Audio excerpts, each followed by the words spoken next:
बताया जाएगा, ठीक है। जैसे देखिए L की वैल्यू ऑर्बिटल्स में आपका L की वैल्यू कहां से कहां तक रहेगी, ठीक है।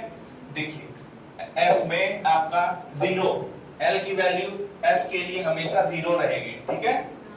P के लिए 1, D के लिए 2, F के लिए 3, ठीक है।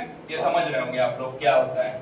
जैसे ये ऑर्बिटल S के लिए L की वैल्यू 0, अब इसका आप देखिए L प्लस L की वैल्यू मतलब इलेक्ट्रॉन मैक्सिमम कितना इलेक्ट्रॉन रह सकते हैं उसमें, ठीक है ना, वो चीज यहाँ पे बताया जाएगा इससे। जैसे आपका इसकी वैल्यू L की वैल्यू अगर यहाँ 0 रखें जो कि ऐसे है 2 + 2L + 1, सॉरी ये नहीं है, ऐसे, ठीक है ना। अगर आप इसको सिंपलीफाई करेंगे तो ऐसे लिख सकते हैं, इसको लिखा हुआ है ना 4L + 2, ठीक। यहाँ L की वैल्यू 0 रखिए, आपको यहाँ 2 वैल्यू मिलेगा, ठीक है। तो इसका मतलब है S में मैक्सिमम इलेक्ट्रॉन प्रोबेबिलिटी रहेगी 2, ठीक। वैसे P के लिए कैलकुलेट करेंगे, L की वैल्यू 1 रखेंगे, यहाँ 6 आएगा, ठीक। P में आपका 6, D में आपका 10 और F में आपका 14। समझ रहे होंगे, ये सब क्लियर है, ठीक। अब इसके आगे देखिए, हाँ L आपका एक फिक्स नंबर होता है, ठीक है ना। जैसे आपका कक्षक में मतलब कितने इलेक्ट्रॉन प्रेजेंट रह सकते हैं उसी की वैल्यू है ये, ठीक है। अब जैसे देखिए the order of energy of orbitals in orbit as follow. देखिए सबसे एनर्जी किसमें कम रहेगी, सबसे कम एनर्जी रहती है S सेल में, ठीक है। और मैक्सिमम आपकी एनर्जी रहती है F सेल में। जितने ज्यादा मतलब आपके वो रहेंगे F सेल में इलेक्ट्रॉन रहेंगे वो ज्यादा स्टेबल रहेंगे, ऐसा है। वैसे मतलब एनर्जी से उसके पास ज्यादा रहेगी क्योंकि उसमें मतलब इलेक्ट्रॉन की संख्या भी ज्यादा है, जनरल सी चीज है। इलेक्ट्रॉन की संख्या भी तो इसमें 14 है, इसमें 2 है, तो जनरल सी बात है इसमें एनर्जी ज्यादा है ना, ठीक। यही चीज है।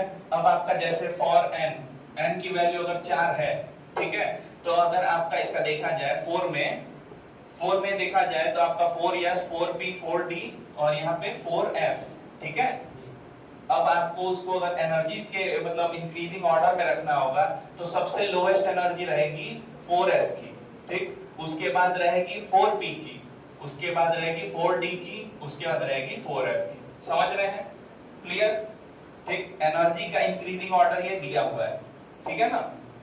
अब जैसे आपका नीचे दिया हुआ है energy of orbital for different orbits, इसमें फिगर होगा एक, हाँ ये है आपका, ठीक है। देखिए n = 1 के लिए एनर्जी आपका n 1 है, ठीक है। n अगर 1 है आपका तो इसकी एनर्जी सबसे कम, और n = 4 है तो आपका उसकी एनर्जी सबसे ज्यादा है। समझ गए। वैसे ही देखिए यहाँ 1s है,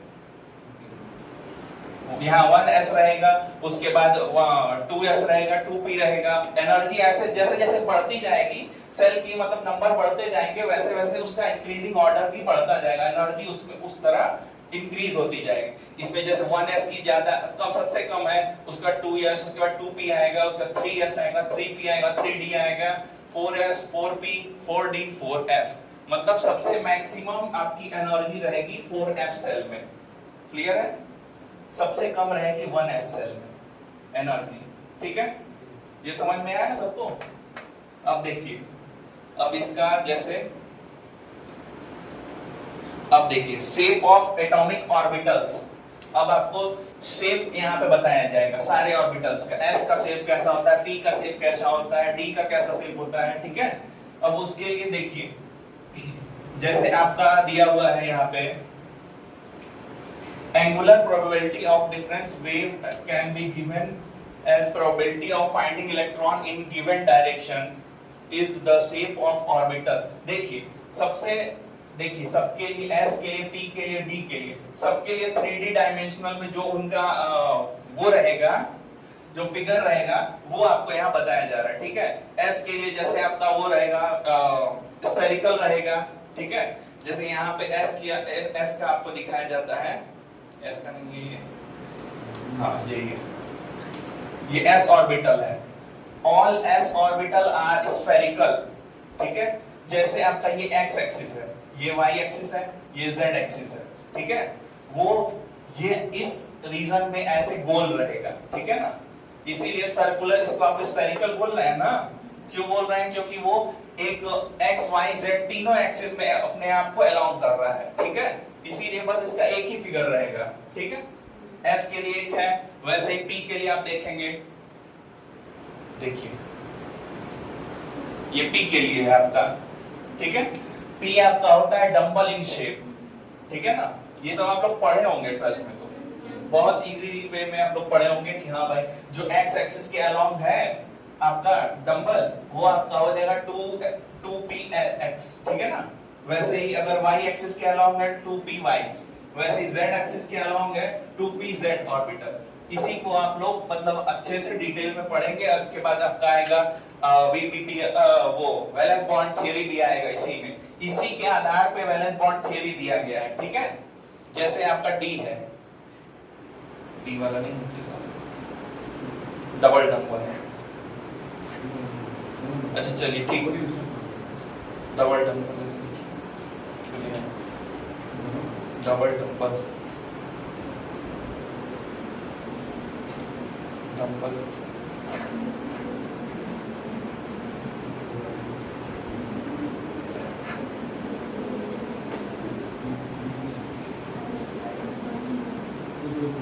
चलिए इसी को तो करा,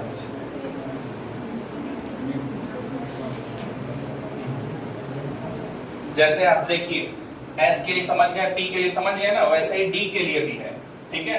डी के लिए आपका डबल डंबल शेप होता है, पढ़े होंगे आप लोग। जैसे ये एक्स एक्सिस है, ये आपका एक्स एक्सिस है, ये वाई एक्सिस है, और ये आपका जेड एक्सिस रहता है ना, ऐसे ही। तो अगर मान लीजिए आपका डबल डंबल ऐसे रहेगा, ठीक है, अब एक ये आपका डबल डंबल इन शेप रहता है, ठीक है। इसमें 5 तरह के वो होते हैं, स्ट्रक्चर होते हैं, जैसे आपका एक dxy dpz ऐसे होता है, dz स्क्वायर, ठीक है ना, ये सब आप लोगों को पता होगा बहुत पहले से, ठीक। अब आप इसमें पढ़ना है अफबाऊ प्रिंसिपल्स, इसको पढ़ा है आप लोगों ने, पढ़ा है ना, पढ़ा होगा, ये सब जनरल चीज है, इसीलिए आप लोगों को बस फटाफट बताते जा रहे हैं, क्योंकि बस आपको नोट्स भेज देंगे, वो आप लोग लिखना होगा, लिख लीजिएगा, समझना हो समझना नहीं है, ठीक है ना। अब देखिए अफबाऊ नियम के ही, अफबाऊ आपका एक साइंटिस्ट का नाम नहीं है, ठीक है ना, ये एक जर्मन वर्ड है, ठीक है ना, पढ़े हैं ना जर्मन वर्ड अफबाऊ, बस उसके हिसाब से आपका एनर्जी के इंक्रीजिंग ऑर्डर में आपका इलेक्ट्रॉन भरते जाएंगे, यही चीज उसमें बताया गया है, इलेक्ट्रॉन के इंक्रीजिंग ऑर्डर। जैसे आपका सबसे कम 1s में एनर्जी सबसे लो, सबसे पहले इलेक्ट्रॉन उसमें प्रवेश करेगा, उसके बाद अगर वो फुल हो गया तो फिर वो 2s में जाएगा, फिर 2p में जाएगा, वही आप लोगों को यहाँ स्ट्रक्चर में बताया गया है। देखिए सबसे पहले आपका एनर्जी इंक्रीजिंग ऑर्डर में जाएगा, ये लिखा हुआ है ना, सबसे पहले 1s में आएगा, फिर 2s में आएगा, यहाँ दिख रहा है ना 2s में, फिर यहाँ 2s में 2p में जाएगा, फिर 2p से 3s में जाएगा, फिर 3s से आपका 3p में जाएगा, फिर 3p से 4s में आएगा, ठीक है, फिर 4s से आपका जाएगा, फिर 3d में जाएगा।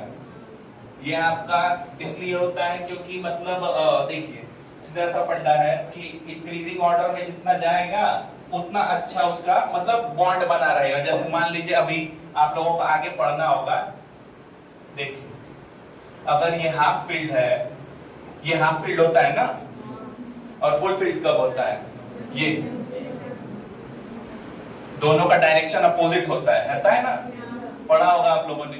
क्योंकि देखिए यही चीज आप लोगों को बस इसमें, अगर हाफ फील्ड है तो वो स्टेबल होगा, है ना, हाफ फील्ड होगा तो भी स्टेबल होगा, वो खुद को स्टेबल करने की कोशिश करेगा, और फुल फील्ड है तब तो स्टेबल वो है ही, ठीक है। यही चीज आप लोगों का देखिए धीरे धीरे इंक्रीजिंग ऑर्डर, सबसे एनर्जी यहाँ पे लो है, लो एनर्जी के है, और यहाँ पे हाई एनर्जी, ठीक है ना, हाई एनर्जी। तो वही आप लोगों को यहाँ पे दिया हुआ है कि सबसे कम एनर्जी 1s की, फिर 2s की, फिर 2p की, फिर 3s की, ठीक है ना, 3p 4s 4d 3d, ठीक है। यही चीज है आप लोगों का अफबाऊ नियम के हिसाब से, बस ऐसा ही आप लोगों को इलेक्ट्रॉन फील्ड करना है आपको इंक्रीजिंग ऑर्डर में, ठीक है, समझ रहे हैं, कोई दिक्कत नहीं है। अब आगे n+l रूल, n+l रूल। अब यहाँ पे देखिए आप लोगों को अबाउ के हिसाब से Aufbau principle also depend upon the n+l rule where n is principal quantum number and l is azimuthal quantum number, है ना, एजीमुथल क्वांटम नंबर, ये भी आप लोगों ने पढ़ा होगा ना।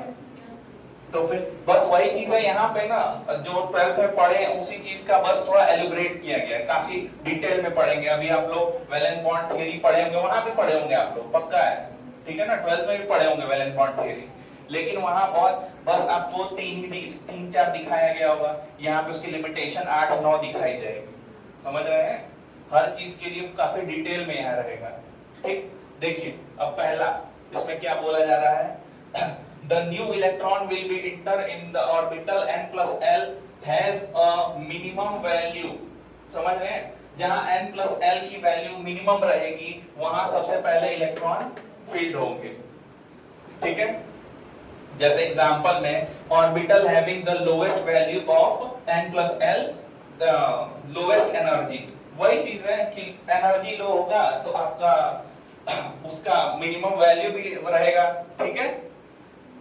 अब उसका जैसे दूसरा देखिए, दूसरा क्या है, कह रहा है for the same value of n+n 2 orbital and the value of low n will be lower in energy, same वही चीज बोल रहा है, ठीक है ना, जिसमें एनर्जी लो उसमें इलेक्ट्रॉन फील्ड होगा सबसे पहले, उसके बाद आपका धीरे धीरे इंक्रीजिंग ऑर्डर में प्रवेश करता रहेगा।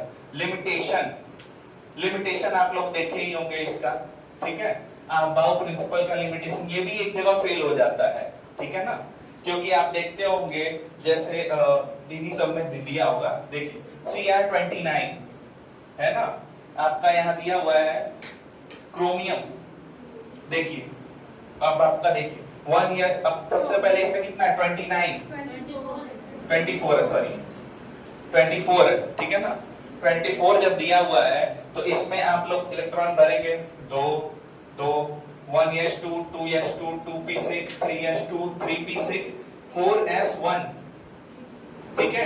अब 3d5, क्यों, होना तो ऐसे चाहिए ना, होना तो ऐसे चाहिए था अबाउ के हिसाब से, बट ऐसे हो रहा है, क्यों, क्योंकि ये अपना हाफ फील्ड कंप्लीट करने की कोशिश करता है, इस वजह से इलेक्ट्रॉन इसमें इसका ये इलेक्ट्रॉन अपनी ओर खींच लेता है, समझ गए, यही चीज है आप लोगों का एक्सेप्शन होता है ना, केमिस्ट्री में एक्सेप्शन बहुत ज्यादा है, अभी सब आप लोग सुनेंगे तो आप लोग हैरान हो जाएंगे, ऐसा वाला हाल है। जैसे Cu है, सेम आप देखिए, सेम इसमें भी 9 है बाहर वाले सेल में, एक्चुअल में तो ऐसा रहना चाहिए था अबाउ रूल के हिसाब से, बट वो शो कर रहा है ऐसा, क्यों, क्योंकि वो फुल फिल होने की कोशिश कर रहा है। अब देखिए जैसे ये 5 है,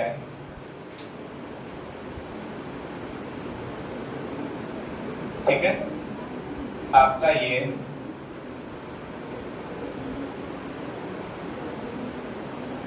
ठीक है, एक इसका ये खाली है, अगर इसको एक इलेक्ट्रॉन मिल जाएगा तो ये हाफ फील्ड कंप्लीट हो जाएगा, है ना, वही चीज यहाँ पे होता है, 9 इलेक्ट्रॉन तो इंटर कर जाते हैं, लेकिन एक 10वां इलेक्ट्रॉन खाली रहता है जो कि वो 4s से ले लेता है, जो कि इसका हाफ फील्ड कंप्लीट कर देता है।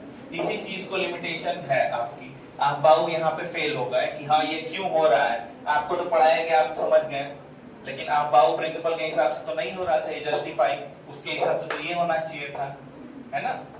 वैसे ही आगे आपका है इसमें